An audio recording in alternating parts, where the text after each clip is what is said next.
शाम की तकरीबन 6 बजे दिल्ली से एक रोडवेज बस सूरत से गुजरात के लिए रवाना हुई, जिसमें सफर कर रहे थे समीर के चाचा जी, जिन्हें बस में चढ़ने से पहले ये चिंता थी कि उन्हें बस में विंडो वाली सीट मिलेगी कि नहीं, क्योंकि उनका मानना था कि लंबे सफर के लिए विंडो वाली सीट सबसे बेहतर होती है। विंडो वाली सीट पाने के बाद अब उन्हें सफर का ये लंबा वक्त गुजारना था। गुजरते वक्त के साथ समीर के चाचा जी अब बस में बोर होने लगे थे और अब रात भी हो चली थी। बस के बाहर अब सिर्फ अंधेरा ही था। बस में भी बाहर जितनी खामोशी थी और गिने चुने यात्री ही जगे हुए थे, उन्हें मिलाकर अब बैठे बैठे उनकी कमर भी दुखने लगी थी। और जब देर रात बस रतलाम पहुंची तो उन्हें मौका मिला अपनी कमर सीधी करने का। चूंकि यहाँ बस 20 मिनट के लिए रुकने वाली थी, तो उन्होंने सोचा कि थोड़ा बाहर चहलकदमी कर ली जाए। वैसे भी अभी भी काफी वक्त यूं ही बैठे बैठे बिताना था। जब बस रतलाम में रुकी तो वक्त हो रहा था रात के 2 बजे का। बस के रुकते ही कुछ यात्री बस से उतरे और साथ में समीर के चाचा जी भी। बस से उतरने के बाद उन्होंने पहले तो वहीं के चाय की दुकान से चाय पी।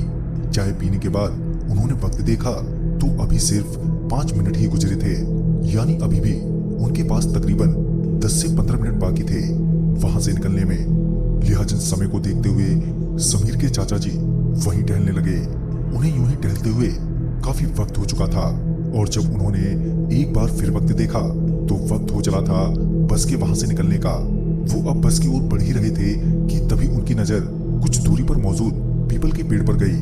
उस पीपल के पेड़ की चौंकाने वाली बात ये थी कि उस पेड़ की सिर्फ एक शाखा बहुत जोर से हिल रही थी, जिस बात ने समीर के चाचा जी का ध्यान अपनी ओर खींचा। जिज्ञासावश समीर के चाचा जी उस पीपल के पेड़ की ओर बढ़ने लगे, ये जानने के लिए आखिर भला इस पेड़ की एक ही शाखा कैसे हिल रही है। उस पेड़ की तरफ उनके बढ़ते कदम तब थम गए जब उनकी नजर उस पेड़ की डाली पर बैठी औरत पर पड़ी। वो जिस तरह से उस डाली पर बैठी थी उससे समीर के चाचा जी को लगा कि वो कभी भी नीचे गिर सकती है। समीर के चाचा जी उस औरत को आवाज देते हुए कहते हैं, अरे इतनी रात गए, तुम इस पेड़ पर क्या कर रही हो? ऐसे ही 1-2 बार आवाज देने पर जब उस औरत ने कोई जवाब नहीं दिया तो समीर के चाचा जी उस औरत के थोड़ा और करीब जाकर एक बार फिर से कहते हैं, तुम्हें सुनाई नहीं देता क्या? अभी उन्होंने इतना कहा ही था कि वो औरत एकदम से उस पेड़ के डाली पर खड़ी हो गई और वो कुछ बोली, मगर जिस तरह से वो बोली वो समीर के चाचा जी को समझ में नहीं आया। जिस तरह से वो औरत एकदम से डाली पर खड़ी हुई वो हैरान करने वाली बात थी, जिससे समीर के चाचा जी दंग रह गए। उन्होंने अपने बढ़ते कदम को वहीं रोक लिया। तब तक उन्होंने ये भाप लिया था कि पेड़ की डाली पर जो औरत है वो कोई आम औरत नहीं है।